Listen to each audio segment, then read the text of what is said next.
Cleopatra, cuyo nombre significa gloria de su padre, fue la última reina de la dinastía tolemaica, y con su muerte se cerró el periodo helenístico de Egipto.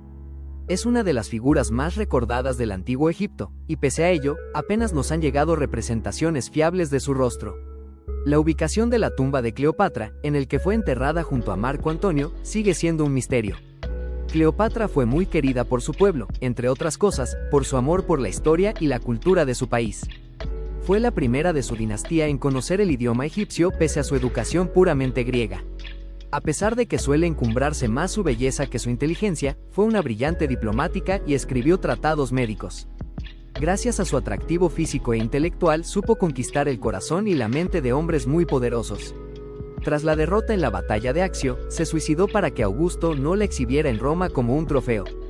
La tumba de Cleopatra VII Filopator, la última reina del Egipto tolemaico, es uno de los mayores enigmas arqueológicos sin resolver de la historia antigua. A pesar de más de 2000 años de búsqueda, el lugar donde descansa la mujer que cautivó a Julio César y Marco Antonio permanece oculto. Su descubrimiento sería, según los expertos, comparable al hallazgo de la tumba de Tutankamón en 1922 y posiblemente lo superaría en importancia histórica y cultural. Lo curioso es que, a diferencia de otros faraones cuyas tumbas fueron saqueadas o destruidas en la antigüedad, la tumba de Cleopatra simplemente desapareció de la historia. Los relatos de Plutarco y Casiodón confirman que fue enterrada con todos los honores junto a Marco Antonio en el año 30 a.C., por orden del emperador Octavio. Las fuentes antiguas describen un mausoleo magnífico cerca de un templo de Isis en Alejandría, pero desde entonces no existe ningún registro confiable de su ubicación exacta.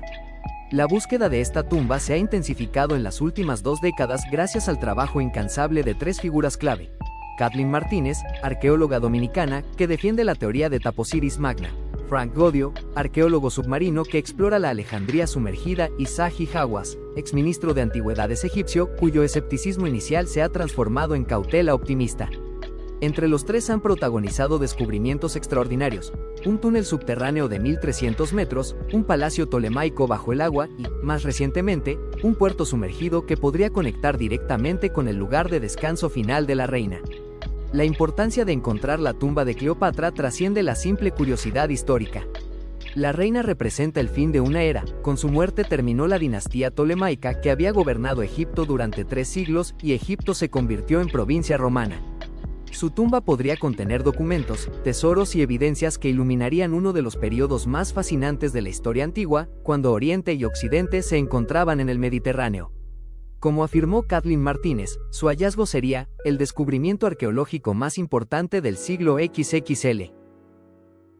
Cleopatra y Marco Antonio, una reina egipcia y un general romano, hicieron alarde de su escandalosa relación amorosa mientras desafiaban el poder de Roma. En el año 42 a.C., los 3 hombres más poderosos de Roma se repartieron la república entre ellos. El triunvirato de Lépido, Octavio y Marco Antonio era una alianza incómoda tras tiempos turbulentos. Situado al mando de las provincias orientales, Marco Antonio se encontró lejos de Roma e inmerso en la cultura helenística que siempre había adorado. Fue una combinación embriagadora que le atrajo a los brazos de Cleopatra, la seductora reina de Egipto. Cuando Marco Antonio se disponía a asumir sus nuevas responsabilidades, las aventuras amorosas ocupaban un lugar secundario en su agenda. El triunvirato que gobernaba los vastos territorios de Roma necesitaba reestructurar urgentemente el ejército en Oriente, asegurar nuevas fuentes de financiación militar y lanzar una expedición punitiva contra el Imperio Parto para vengar la humillante derrota sufrida en el año 53 a.C. Julio César había estado planeando una expedición de este tipo antes de su asesinato, y Antonio estaba ansioso por continuar la labor de su gran mentor. También sabía que una gran victoria contra un enemigo extranjero aumentaría enormemente su prestigio personal y su poder. Sin embargo, los intereses de Marco Antonio iban más allá de la política romana. Sentía un profundo amor por la cultura griega helenística que las conquistas de Alejandro Magno habían arraigado firmemente en las tierras que ahora formaban las provincias orientales de Roma. Las abundantes distracciones culturales ayudaban a aliviar las pesadas preocupaciones del Estado, y él las aprovechó al máximo mientras recorría sus territorios. De visita en Atenas, se ganó el sobrenombre de Dioniso, el dador de alegría, y viajando por Asia Menor, fue recibido en Éfeso por una espectacular procesión de hombres y mujeres vestidos como sátiros y sacerdotisas de Baco, el dios romano de la juerga. Los ciudadanos de Éfeso otorgaron al romano Antonio el título divino de Dioniso el Benefactor. Su gran viaje le llevó a Tarso, en la actual Turquía meridional. Desde allí envió un mensajero a la reina de Egipto, invitándola a una reunión en la ciudad. Se trataba de política, no de placer, ya que Roma necesitaba aprovechar la inmensa riqueza de Egipto, sus abundantes reservas de grano y su estratégica situación militar. Cleopatra también tenía razones políticas de peso para reunirse con Marco Antonio.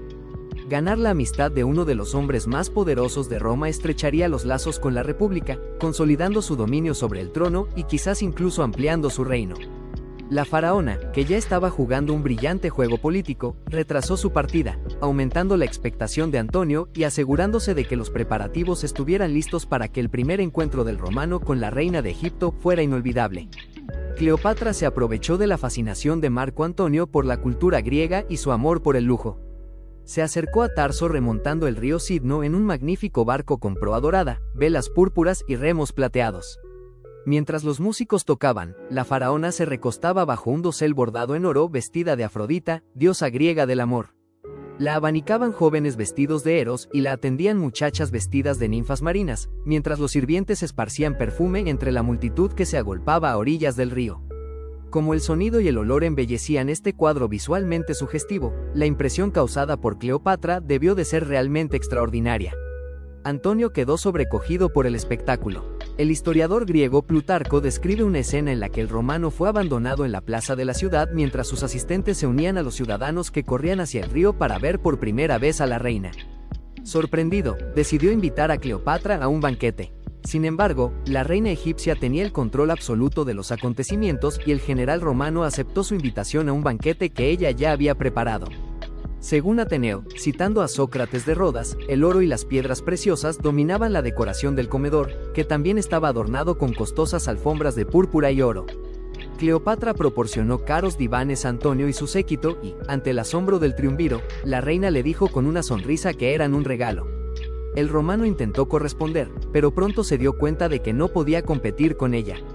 Según Plutarco, la reina estaba convencida de que su conquista de Marco Antonio sería más fácil que su anterior seducción de Julio César, ya que ahora tenía mucha más experiencia en los caminos del mundo.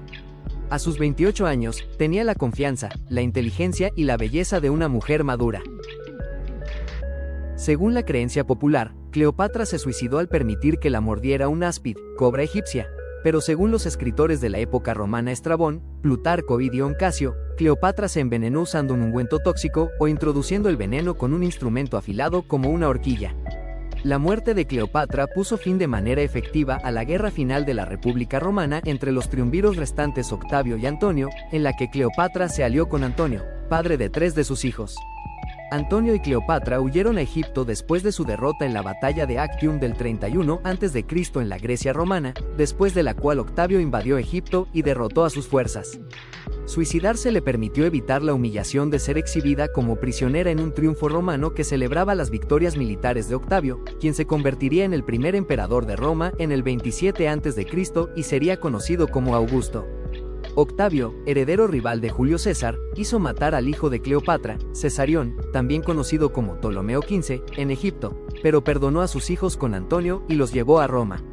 La muerte de Cleopatra marcó el final del período helenístico y el gobierno tolemaico de Egipto, así como el comienzo del Egipto romano, que se convirtió en una provincia del Imperio Romano. Nota 1. La muerte de Cleopatra ha sido representada en varias obras de arte a lo largo de la historia.